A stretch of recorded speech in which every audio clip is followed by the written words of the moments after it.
Madam சொன்னது உங்களால் follow பண்ண முடியுது. அதை நல்லா ஞாபகத்தில் வச்சுங்க. நீங்களும் நானும் யார் அப்படின்னா நல்லா புரிஞ்சுங்க. நமக்கெல்லாம் 100 வயசுன்னு நினச்சிக்கோ நினச்சாது நமக்குலாம் 10,000 வயசு ஒத்துக்க முடியுதா? ஏன்னா நம்மளுடைய ஜெனட்டிக்ஸ் வந்து நம்ம அடுத்த கன்வர்ஷன் பண்ணுறதுக்கு தான் நம்ம வேலை செய்கிறோம். அதனால் இந்த ப்ரோக்ராமுக்கு பின்னாடி இங்கே என்ன செய்யணும்னா உங்களால் வந்து எவ்வளவு ப்ரொடக்டிவாக இருக்க முடியுது அப்படிங்கிறத நீங்கள் யோசிக்கணும். அந்த யோசித்து செய்ய முடியாததுக்கான வழிகளை தேடிட்டு அதுக்குண்டான ப்ரொஃபஷனல் கன்சல்டிங் எடுத்து பண்ணிங்கன்னா இது உங்களுக்கு மட்டுமல்ல. 1921 தான் ஒரு சயின்டிஸ்ட், உளவியல் சயின்டிஸ்ட் கண்டுபிடிக்கிறாரு.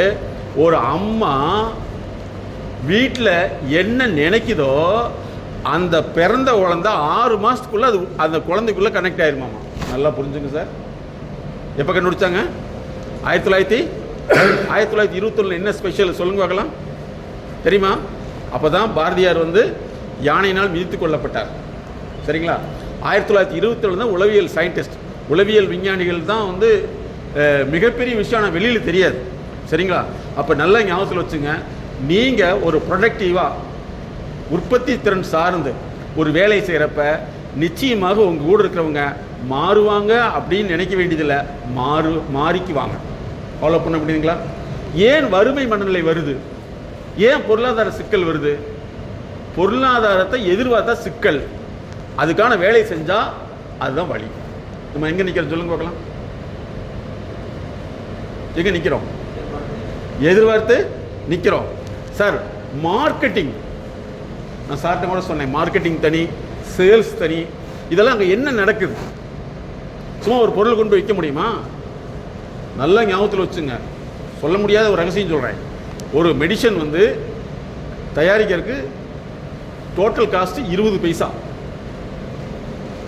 சரிங்களா? அதனுடைய காஸ்ட். ஆனால் அதை கண்டுபிடிக்கிற 200 கோடி. கண்டுபிடிக்கிறதுக்கு 200 கோடி. ஒரு எலிய இன்ஜெக்ஷன் பண்ணி அதுக்கு டெஸ்ட் பண்ணால் அந்த நாட்டுடைய அந்த நாட்டுக்கு எவ்வளவு திரும்ப டெபாசிட் பண்ணும்? 1 crore. ஒரு எலியுடைய வேல்யூ 1 கோடி. நல்லா ஞாபகத்தில் வச்சுங்க.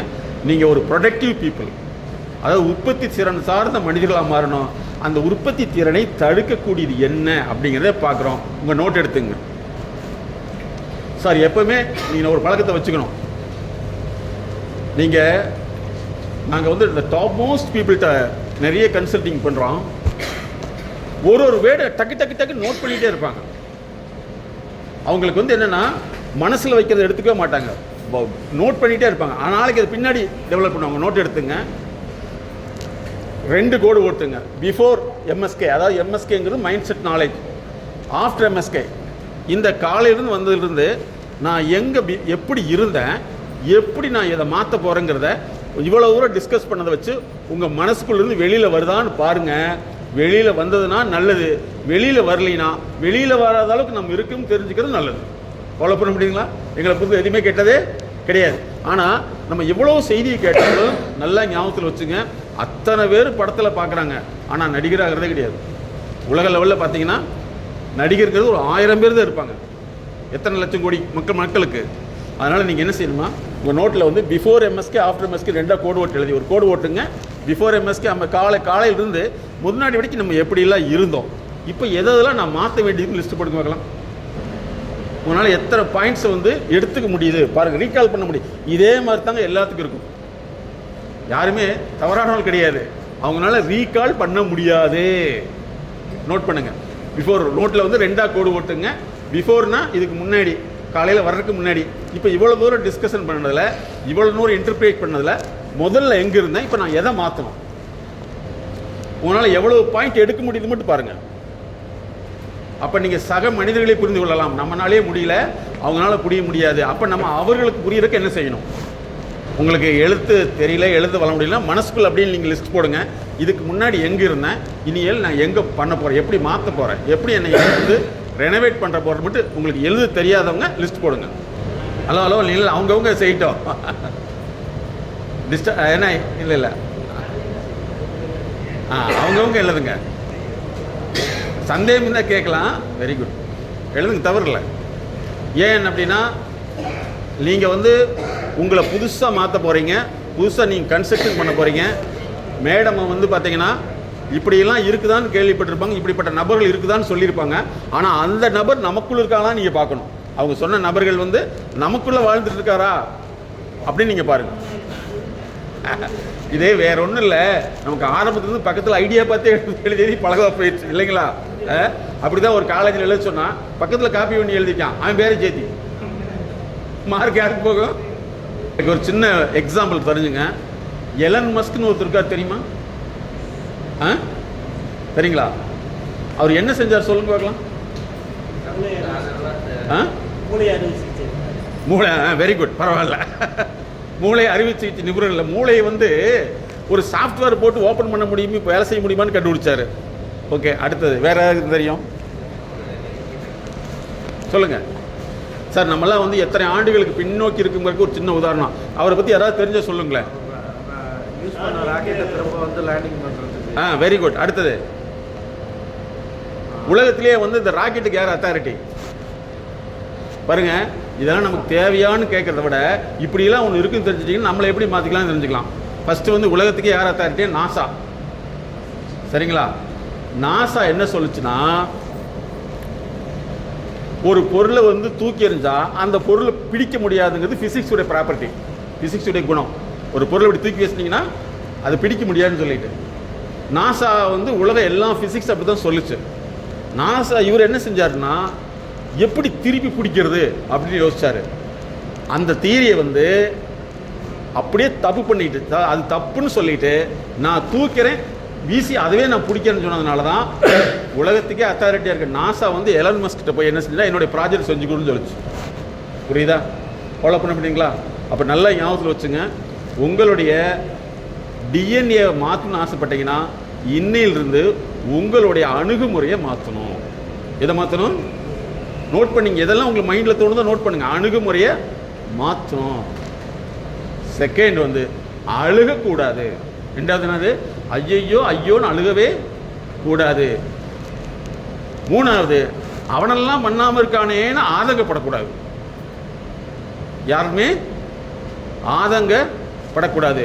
உங்கள் அணுகுமுறையை மாற்றினோம்னா உடனே அங்கீகாரம் கிடைக்காதுங்கிறத மனசில் வச்சுக்கணும். எந்த செஞ்சாலும் உடனே அங்கீகாரம் கிடைக்காதுன்னு தெரிஞ்சுக்கணும். அங்கீகாரத்துக்கு ஆசைப்படக்கூடாது. ஒரு குறிப்பிட்ட நாளில் வந்து நீங்கள் தான் நம்பர் 1. என்னுடைய ஹிஸ்ட்ரி சொல்கிறேன். நான் ஃபஸ்ட்டு என்னுடைய ப்ரொஃபஸர்கிட்ட நான் சொன்னேன்,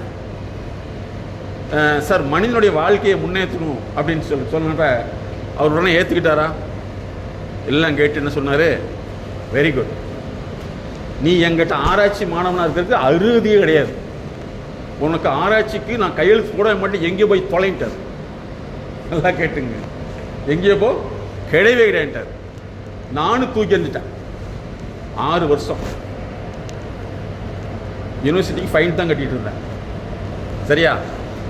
ஒரு டயத்தில் டெல்லி பல்கலைக்கழகத்தில் ஒரு மிகப்பெரிய பேராசிரியருடைய கனெக்ஷன் கிடச்சிது, ஏதாச்சும் கிடச்சிது. அவர் வந்து ஏயா நீ இது நல்ல விஷயம் பார்த்து செய்யலான்னாரு. இன்னைக்கு வரைக்கும் அவர் தான் நான் குருன்னு சொல்கிறேன். நான் என்ன கண்டுபிடிச்சேன்னா, நீங்களாம் இருக்கீங்க பார்த்தீங்களா, உங்களை வந்து டெவலப் பண்ணுறது எப்படி? 4 வகையில். என்னது? கல்வி, பொருளாதாரம், சமூக அந்தஸ்து, உளவியல் ஆரோக்கியம். நல்லா தெரிஞ்சுங்க. வைரஸ்க்கு ட்ரீட்மெண்ட் நீங்கள் போயிடுவீங்க, ஆனால் வாழ்க்கை ட்ரீட்மெண்ட்டுக்கு எங்கே போயிருக்கீங்க? வீட்டில் வந்து உங்கள் ஒய்ஃபை கூப்பிட்டு ஒரு அரை மணி நேரம் திட்டுனா சந்தோஷப்பட்டு சிரிப்பீங்களா? ஹலோ சொல்லுங்கள். சிரிச்சிங்கன்னா என்ன ஆயிரும்? அடுத்து கீழ்ப்பாக்கத்துக்கு ஹலோ கொண்டு போக கொண்டு மாட்டாங்களா? இல்லையா? ஸோ நல்லா ஞாபகத்தில் வச்சுக்கணும்.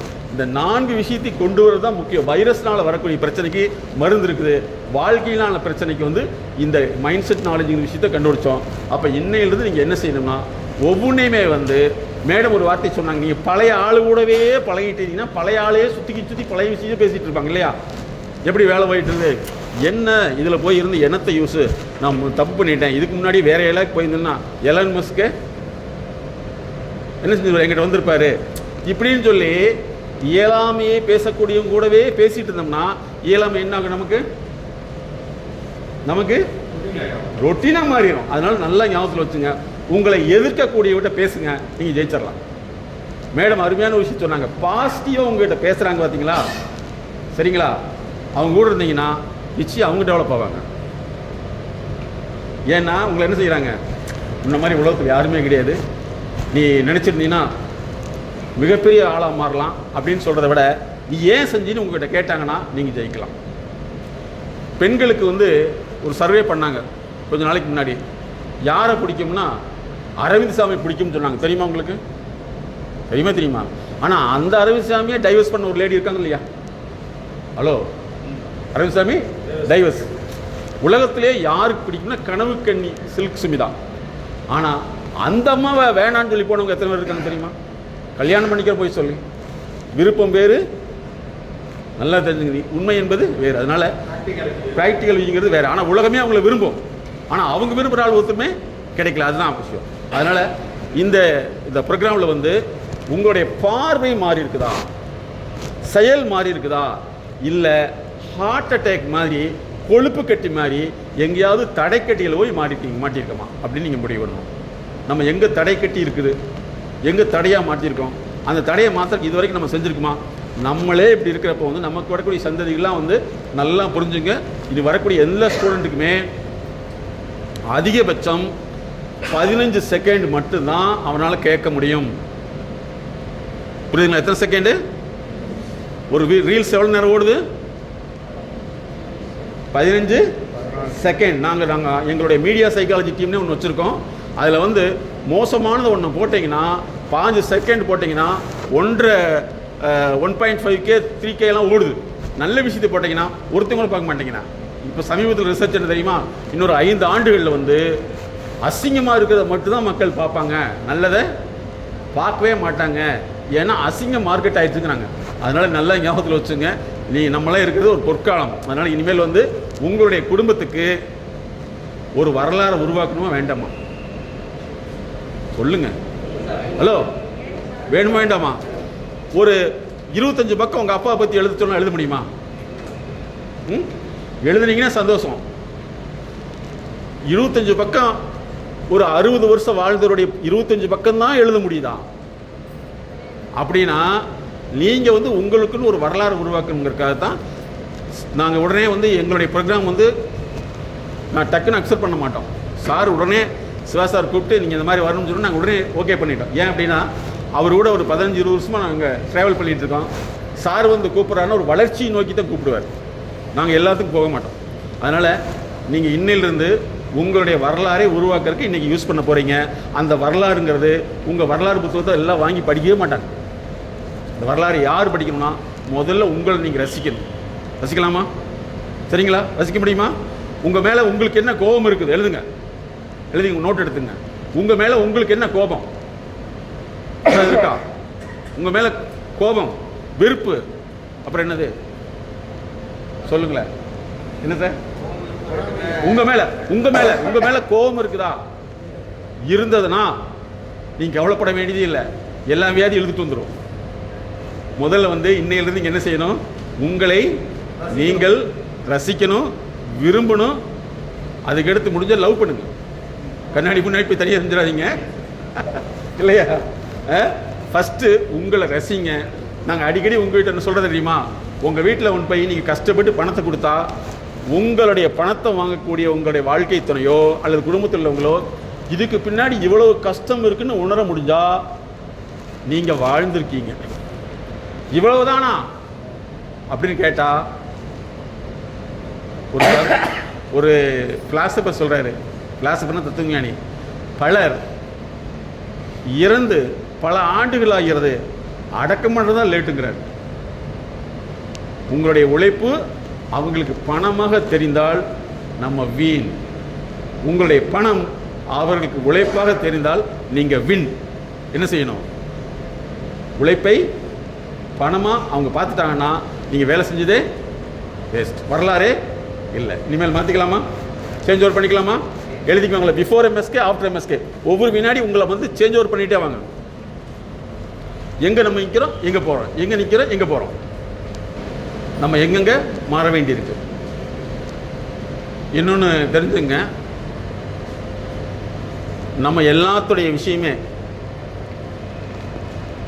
எப்படி வந்து ரத்த ஓட்டப்பாதை இருக்குதோ அதே மாதிரி அறிவு ஓட்டப்பாதைன்னு இருக்குது. நோட் பண்ணிங்க, அறிவு ஓட்டப்பாதை. எப்படி வந்து விமானத்தளம் ஓடுபாதை இருக்குதோ அதே மாதிரி அறிவு ஓடுபாதைன்னு இருக்குது. அறிவு ஓடுபாதை.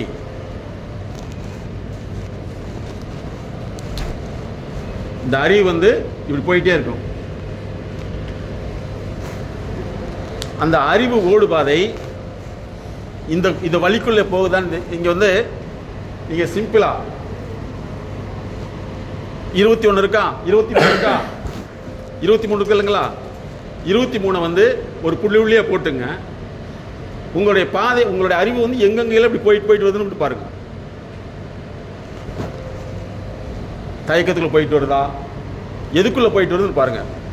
நான் உங்களுக்கு படம் போடாமல் சொல்ல வர்றேன். ஏன் அப்படின்னா உங்கள் மனசு எப்படி எடுத்துக்குதுன்னு நீங்களே பாருங்கள். 23 புள்ளி உள்ளே வச்சுங்க. எங்கே போயிட்டு எங்கே வருதுன்னு பாருங்கள்.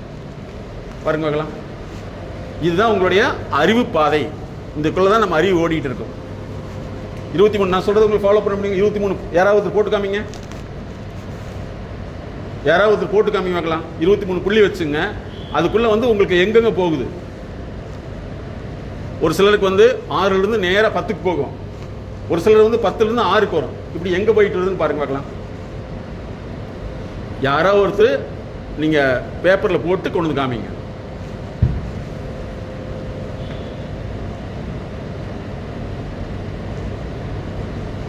ஏன்னா நீங்கள் ஆர்டிஸ்டாக இருக்கிறதுனால மேக்ஸிமம் உங்களுடைய கிரியேட்டிவிட்டி வரணும். யாராவது போட்டு காமிங்க.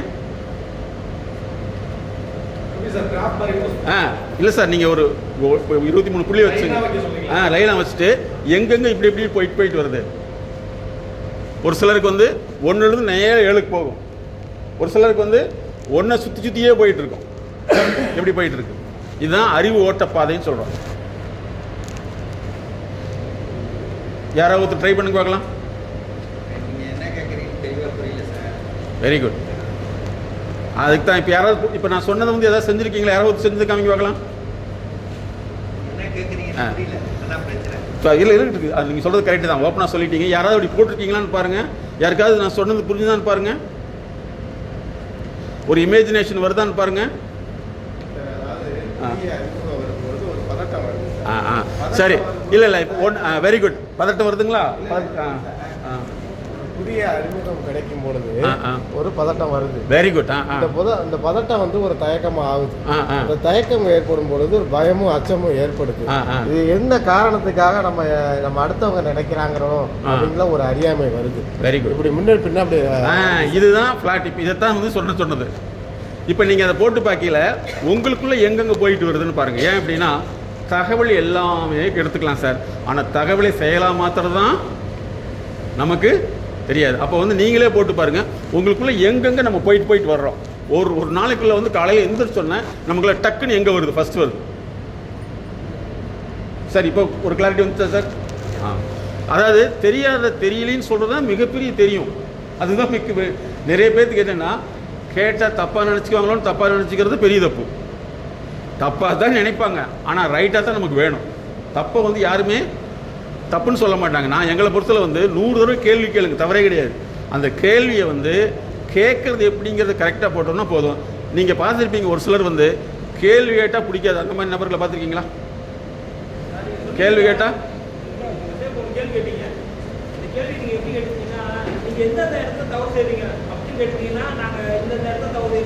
நான் தவறுன்னு சொல்லாமல் தான் தவறுன்னு இல்லை கரெக்டு. இதுதான் நம்ம கம்ஃபர்டபுளான வார்த்தைகள். ஆனால் நான் என்ன சொல்கிறேன்னா எங்கே போயிட்டு வருதுன்னு கண்டுபிடிக்க சொல்கிறேன். அதாவது தவறுன்னு சொல்கிறது ஒரு விஷயம், அந்த தவறுங்கிறது வந்து எந்த இடத்துல டச் ஆகின்னு வருது இன்னொரு விஷயம். சரியா? அப்போ என்னென்னா வார்த்தை அளவு கூட வந்து நல்லா தெரிஞ்சுங்க. நமக்கு வந்து தெரிஞ்ச வார்த்தை, தெரிஞ்ச அர்த்தம், இதுக்குள்ளே மட்டும்தான் வாழ முடியும். அதாவது நாங்கள் என்ன சொன்னால் லிங்குஸ்டிக் இல்லூஷன் சொல்கிறோம்.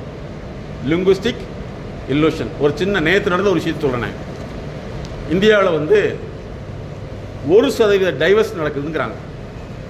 எவ்வளவு? 1%. நேராக போர்ச்சுகீஸ் நாட்டில் வந்து 97% டைவர்ஸ் நடக்குதுன்னு போட்டிருக்காங்க. இது எங்கள் டீமில் உள்ளவங்க ஸ்டடி பண்ணிட்டு பண்ணுறாங்க. 1% நடக்கிறது, 94% டைவர்ஸ் அங்கே நடக்குது. அப்போ இதை நம்ம பார்க்கல எப்படி தோணுது? 1% கம்மின்னு சொல்லுது, சரிங்களா? ஆனால் கணக்கு பார்த்தா அந்த 94% நடக்குது இல்லைங்களா, அங்கே என்ன நடக்குதோ அதே மக்கள் தொலைவு இங்கே நடக்குது, டைவர்ஸ் நடக்குது. அப்போ யோசிச்சு பாருங்க, இது ஸ்டாட்டிஸ்டிக்கல் இல்லூஷன். அதே மாதிரி நிறைய பேர் வார்த்தைகளை நம்ம இருந்துக்கிட்டே இருப்போம். அதனால் நம்ம வந்து எங்கே போகணும்னு தெரிஞ்சிட்டிங்கன்னா இனிமேல் அதை மாற்ற போகிறோம். சரி, இதை எப்படி நீங்கள் மாற்றி எழுத போகிறீங்க? உங்கள் நோட் எடுத்து நோட்டில் வந்து கோடு போட்டுங்க. இதை எப்படி நீங்கள் திருத்தி எழுத போகிறீங்க? இனிமேல் கோடு போட்டு இதுக்கு மேலே இதை எப்படி நீங்கள் மாற்ற போகிறீங்க? எழுதுங்க பார்க்கலாம். எப்படி எதெல்லாம் மாற்ற போகிறீங்க? இன்னும் உங்களுக்கு தெளிவாக சொல்லணும்னா, பிஃபோரில் வந்து இப்படிலாம் இருந்தது, நான் இதெல்லாம் இப்படி இதுக்கு நேர் ஆப்போசிட்டாக என்ன பண்ண போகிறீங்க?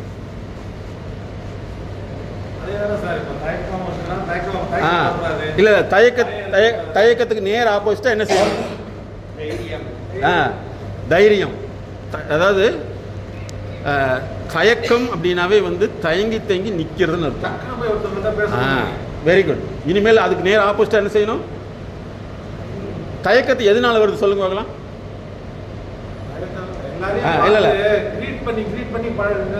இல்லை சார், நம்ம என்ன சொல்கிறோம்னா, நீங்கள் வந்து இந்த விஷயம் வந்துட்டாவே ஆட்டோமேட்டிக்காக உங்களுடைய பண்ணக்கூடிய எந்த தொழிலும் நீங்கள் ஜெயிச்சிடலாம்.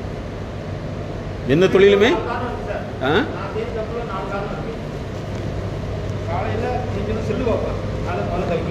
Very good. செல்லு தவிர்க்கணும். Very good.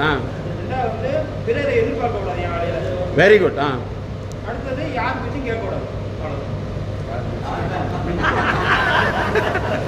அதாவது இல்லை இல்லை கரெக்ட் இல்லை இல்லை வேற கரெக்டு. அதைத்தான் நான் சொன்னேன். என்னன்னா இது நிறைய பேருக்கு என்ன பண்ணிட்டாங்க தெரியுமா? அட்வைஸே கேட்கக்கூடாதுன்னு சொல்லிட்டு அவன் யாவன் சொன்னாலும் கேட்க மாட்டேங்கிறான். என்ன தெரியுமா? அதாவது என்னன்னா, இப்போ நீங்கள் சொல்கிறது கரெக்டு. அவர் கொஞ்சம் ரொம்ப ஆர்வமாக இருக்காரு. கரெக்ட். அதாவது என்னன்னா, நீங்கள் இந்த தேவையில்லாதவங்க பேச்சு நம்மளை கெடுக்கக்கூடியவங்களுடைய பேச்சை வந்து கேட்கக்கூடாது. வளர்த்துறவங்க கூட பேச்சு கேட்கணும். டாக்டர் வந்து சக்கரை வியாதி வர்றப்பா சாப்பிடக்கூடாதுன்னு சொன்னால், நீங்கள் சொன்னால் நான் கேட்க மாட்டேன்னு சொன்னால் சீக்கிரம் போயிடலாம் இல்லையா? Very good. இப்போ ஏன் அப்படின்னா, நம்ம ஒற்றை பாதையிலே சிந்திச்சுட்டு இருப்போம். அதுலேருந்து மாற்றி வந்துட்டு இதில் பார்த்தீங்கன்னா, நீங்கள் எதெல்லாம் நீங்கள் வெளியில் வரணும்னு ஆசைப்பட்றீங்களோ அதெல்லாம் முடிவு பண்ணிவிட்டு இன்னையிலேருந்து நீங்கள் ப்ராக்டிக்கலாக செய்ய போகிறீங்க. செஞ்சிட்டிங்கன்னா உங்களுக்கு கவனம் முதல். நீங்கள் வேலை செய்கிறப்ப நீங்கள் ஆர்டிஸ்டாக இருக்கலாம், மேனேஜராக இருக்கலாம், என்ன வேணாலும் பண்ணலாம். நீங்கள் வேலை செய்கிறப்ப வந்து வேலையை விட எந்த சிந்தனை அதிகமாக இருக்குது? நோட் பண்ணி பார்க்கலாம். நீங்கள் வேலை செய்கிறத விட எது உங்களுக்கு அதிகமாக உள்ளுக்குள்ளே குத்திக்கிட்டே இருக்குது? கரெக்டு. இல்லை, ரெண்டாவது விஷயம் இல்லை வெரி குட் சார், அருமையான விஷயம். இதை ஃபோட்டோ எடுத்துக்கிட்டீங்களா? சரி, ஓகே. இதை அடிச்சுட்டு அடுத்து எழுதலாம். யாராவது ஒருத்தர் வாங்க சார் வாத்தியார் வாங்க. இல்லை, இது நல்ல விஷயம் சார் சொல்கிறது கரெக்ட். அடிச்சுட்டு எழுதிங்க சார். நாங்கள் ஒரு 60 வயசுக்கு மேலே உள்ள மிகப்பெரிய அஃபீஷியலுக்கு வந்து ஒரு ப்ரோக்ராம் பண்ணோம். 60 பேர் 70 காரணம் சொன்னாங்க வாழ்க்கையில் இவ்வளோ கெட்டு போயிட்டுன்னு சொல்லிட்டு. நீங்கள் கம்மியாக தான் சொல்லியிருக்கீங்க, பரவாயில்ல. சரி, ஃபஸ்ட்டு வந்து வேலை செய்கிறப்போ வந்து எது நமக்குள்ளே போயிட்டு இருக்குன்னு நம்ம டிஸ்கஸ் பண்ணிட்டு போகிறோம். ஒன்று எழுதிக்கிங்க சார்.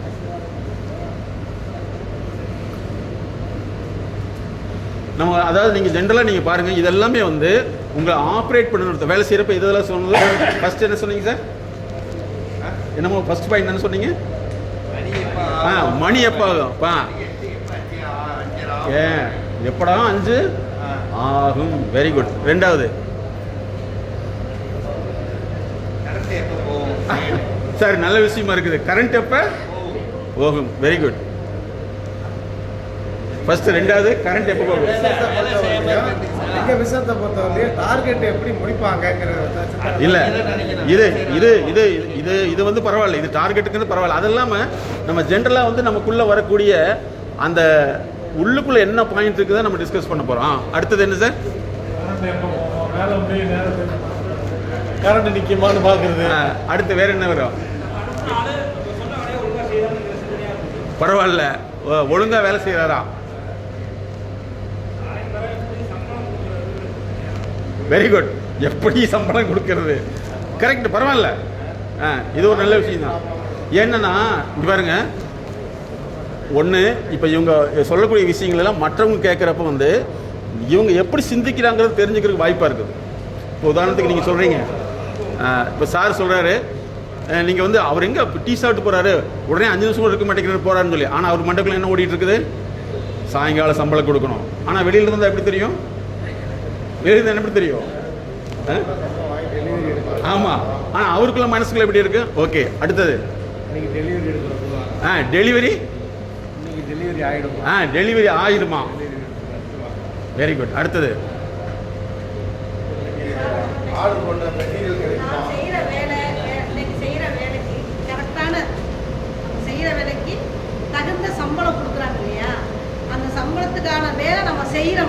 Very good. அருமையான கேள்வி பாருங்க.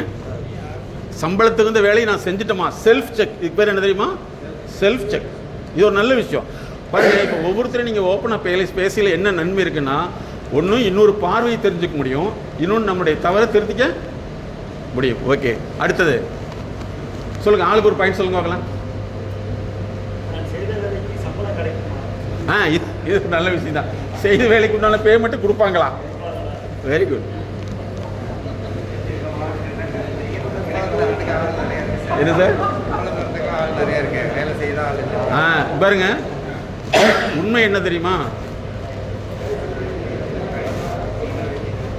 அதாவது என்ன sir?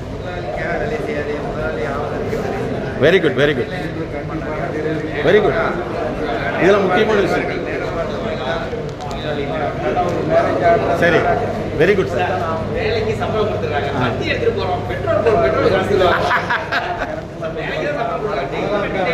Very good, very good, very good, very good. இப்போ கரெக்ட் இல்லை, இதெல்லாம் இல்லை, இதெல்லாம் அவங்க வந்து மனசுக்குள்ள இருக்கக்கூடிய விஷயங்கள். நம்ம இந்த ப்ரோக்ராமுக்கு பின்னாடி என்னன்னா, ப்ராஜெக்ட் ஆஃபீஸர் சிவா சார் சொன்னார், இது போயில மனசுக்குள்ள இருக்கிற அந்த அழுக்கெல்லாம் வெளியில் போய் ரிலாக்ஸ் ஆயிடணும். அதுக்காக இந்த டிஸ்கஷனை, இல்லைன்னா உண்மையாக இருக்கலாம். இப்போ அவர் கேட்குறாரு, வேலைக்கு போக சொல்றது கரெக்டு, வேலைக்கு பெட்ரோல் போக சொல்றது அப்படின்னு கேள்விதான்.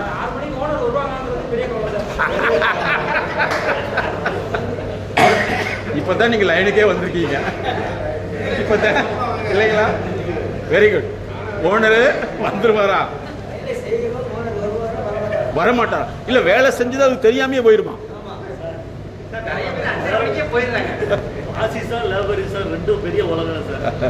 அதாவது நம்ம உலகத்தை அப்படி இருக்கும். நம்ம என்ன செய்யறோம்னா, வித்தின் இந்த சர்க்கிளுக்குள்ள வந்து நம்மளை வளர்ச்சிக்காக நம்ம என்ன செய்ய வேண்டியது இருக்குது அப்படிங்கிறத மட்டும் சிந்திச்சோம்னா போதும். ஏன் அப்படின்னா 2 கோட்பாடு இருக்குது, கருத்தியல் செயலின்னு இருக்குது. நாங்கள் என்ன சொல்கிறோம்னா, செயலியில் அதிகமாக நம்ம கொண்டு போயிட்டு இருக்கல வந்து நான் யாரும் டெவலப் ஆக போகிறது கிடையாது, நம்ம ஒரு விஷயத்தை கண்டுபிடிக்க முடியும். ஓகேங்களா? ஸோ அதனால் வந்து இதெல்லாம் மனசுக்குள்ள ஓடிட்டு இருக்குது. இனிமேல் வந்து எப்படி அப்படின்னா, ஒரு வேலை எந்த உலகத்தில் எதை செய்தாலும் அது பல மடங்கு திருப்பி வந்துடும். அப்படிங்கிறதுக்கு உதாரணம் என்னென்னா, நான் நிறையா நாடுகள் விசிட் பண்ணதுக்கு காரணம் என்னென்னா, நாங்கள் போட்டிருந்த எங்கள் வீடியோவில் வந்து பார்த்திங்கன்னா என்னுடைய ஃபேஸே இருக்காது, நாங்கள் நிறைய ஆடியோ தான் போட்டிருப்போம். ஆனால் ஃபாரினில் பார்க்குறவங்க இது வந்து விளம்பரம் இல்லாமல் எக்ஸாக்டாக இருக்குது அப்படின்னு சொல்லி எங்களை டிக்கெட் போட்டு கூப்பிட்டவங்க தான் நிறைய பேர் இருக்காங்க. வாட் இஸ் திஸ் ரீசன்னா, இந்த உலகத்தில் எதை செய்தாலும் அது 100 மடங்கு உங்களுக்கு திரும்பி வந்துடும். ஆனால் வர்றதுக்குண்டான காலம் வந்து எதிர்பார்த்தோம்னா ஃபெயிலியர், செஞ்சோம்னா சக்ஸஸ். ஸோ இனிமேல் அந்த மாதிரி நம்ம முயற்சி பண்ணலாமா? இப்போ நிறைய பேர் உண்மையை சொல்லிட்டீங்க. எங்களுக்குள்ள பிரச்சனையும் இதுதான். வருமா வராதா? வருவாங்களா வரமாட்டாங்களா? தருவாங்களா தரமாட்டாங்களா? தராமல் இருந்தால் என்ன பண்ணுறது? கரெக்டு தான், இதுதான். அப்புறம் நம்ம வேலை செய்யுது, எது வேலை செய்யுது? கை வேலை செய்யுது, மனசு என்ன வேலை செய்யுது? இது. சரி, இனிமேல் என்ன சார்? வேலை செய்யறதும் நம்மளோட வேலை எடுத்து செய்யணும் சார். அந்த ஓனர் வந்து ஒரு கம்பெனியில் அவங்க செய்யணும்னு சொன்னாங்கன்னா, போனஸு போக்குவரத்து கொடுக்கணும்னு சொன்னால், அந்த ஓனர் செய்கிற அவங்க கொடுக்குற வேலையும் அவங்க செய்யறோட வேலை செய்யணும். அதாவது இல்லை, கரெக்ட். இப்போ வந்து ஓனரு லேபரு அந்த மாதிரி பிரித்து பார்க்காம அவங்களும் நம்ம வேலை தான்ங்கிறத எடுத்து அவங்க செய்யணும் sir. Very good.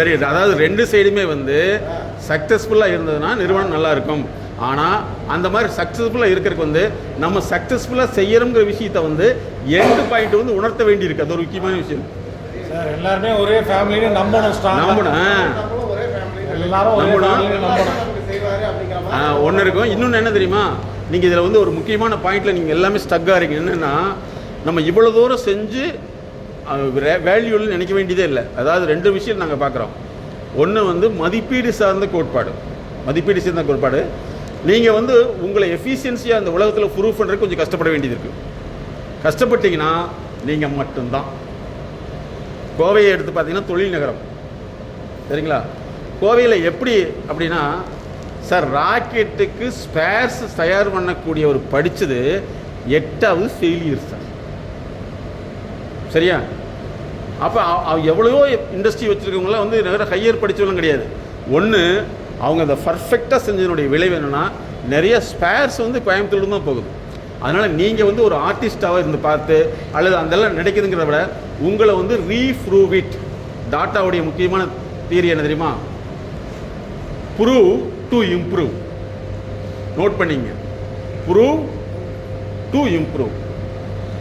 Prove to improve. அதான் நீங்கள் வந்து முன்னேறிங்கிறத வந்து நிரூபிச்சிருக்க வரைக்கும் ஹார்ட் ஒர்க் பண்ணுங்க.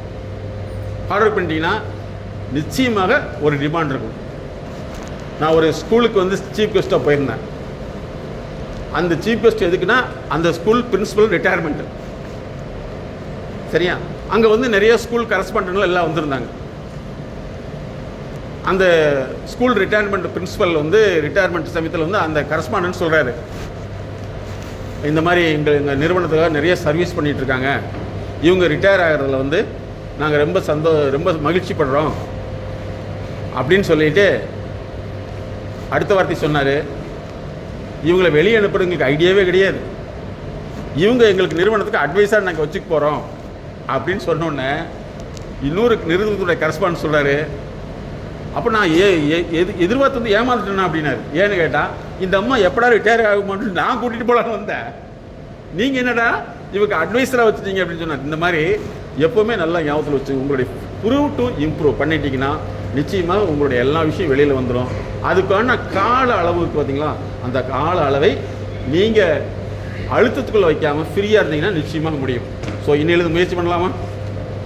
அடுத்து நீங்கள் கேள்வி கேட்கலாம், எங்களுக்கெல்லாம் இந்த கன்சல்டேஷன்லாம் கரெக்ட் சார், நீங்கள் சொன்ன மாதிரி ஓனருக்கு பண்ணுங்க அப்படின்னா நீங்கள் வந்து உங்களுடைய நடத்தையில் நிச்சயமாக மாறும். நான் வந்து ஒரு அதாவது இண்டஸ்ட்ரியல் ஓனர்ஸ் அசோசியேஷன் இருக்குது, அங்கே எங்களுடைய ப்ரோக்ராம் நடந்தது. அங்கே ஒரு 10 பேருக்கு தான் நடத்துவோம். பார்த்தீங்கன்னா எனக்கு இன்னொரு கம்பெனியிலேருந்து ஒரு கால் வருது, சார் எங்களுடைய நிறுவனத்துக்கு நீங்கள் கன்சல்டேஷன் வேணும் அப்படின்னு. உடனே நாங்கள் எப்பவுமே வந்து யார் எங்கள்கிட்ட கிளினிக்கல் கன்சல்டேஷன் வந்தாலும் நாங்கள் உடனேலாம் அக்செப்ட் பண்ணிக்க மாட்டோம். நீங்கள் எப்படி எங்களை தெரியும், என்ன ரீசன் தெரியும்னு மேடம் எல்லாம் என்கொயரி பண்ணிட்டு தான் அதுக்கப்புறம் தான் நாங்கள் வந்து வாங்கணும்னு சொல்லுவோம். கேட்டாங்க மேடம், இந்த மாதிரி நீங்கள் வந்து எப்படி சார் எங்கள் நம்பர் தெரியும் அப்படின்னு சொன்னால், வேறு ஒன்றும் இல்லைங்க, நேற்று எங்கள் நிறுவனத்தை சேர்ந்தவர் அந்த ப்ரோக்ராமுக்கு வந்திருந்தாங்க, அவர் வந்து இந்த மாதிரி வந்து நான் ரிசைன் பண்ணுற ஐடியா இல்லைன்னு எங்கிட்ட சொன்னார். இல்லையா நீ நல்லா தானே ஒர்க் பண்ணிட்டு சொன்னேன். அவர் சொன்னார், இல்லை சார் நான் அப்படி கிடையாது, நான் ரிலீவ் வந்து இதிலிருந்து ரிலீவ் ஆகணும்னு நினச்சிட்டு இருந்தேன், ஆனால் நிறைய விஷயங்கள் செய்கிறப்போ வந்து பார்க்குறப்போ வந்து நான் நிறைய மாத்திரம் தெரிஞ்சுக்கிட்டேன் அப்படின்னு சொல்லி கொடுத்தாருன்னு சொல்லிட்டு அதுக்கப்புறம் பார்த்தீங்கன்னா அந்த கம்பெனிக்கு நாங்கள் நிறைய பண்ணி கொடுத்துட்ருக்கோம். நல்லா புரிஞ்சுங்க, ஒருத்தர் ஒரு மாற்றத்தை உருவாக்கிட்டிங்கன்னா நிச்சயமாக நீங்கள் தான் ஓனர். அந்த ஓனருங்கிறது வந்து நீங்கள் கூட அட்டாச்மெண்ட் ஆகிக்கலாம்.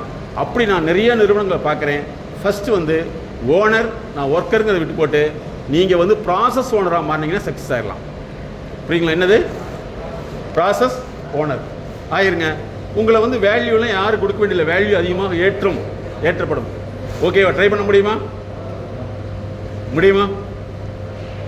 இன்னும் பேச்சு வைக்கணும், ட்ரை பண்ணலாம்டா. எதுவுமே வந்து நமக்கு எப்படி பழக்கியிருப்பாங்கன்னா, இப்போவே வயசு வந்து 40 ஆச்சு 50 ஆச்சு, இனிமேல் இப்படி இருந்தால் ஒன்றுமே போயிடும் அப்படின்னு நினைக்க வேண்டியதே இல்லை. ஏன் அப்படின்னா, சென்னையில் போய் பார்த்தீங்கன்னா நிறைய பேருடைய வாழ்க்கை தரம் வந்து கடைசி நேரத்தில் தான் மாறும். அதனால் நீங்கள் வந்து உங்கள் வேலையில் கவனமாக இருங்க. கவனம் அடுத்தவங்களுடைய கவனத்துக்கு போகலின்னு கவலைப்பட வேண்டியதில்லை. நிச்சயமாக ஒரு டைம் வரும். அந்த டைம் வரைக்கும் வந்து உங்களை ப்ரூவ் பண்ண வேண்டியது யாருக்குன்னா உங்களை தான். அதை ஃபாலோ பண்ணிங்கன்னா நீங்கள் இன்னும் சக்ஸஸ்ஃபுல்லாக வர முடியும். ஓகேவா?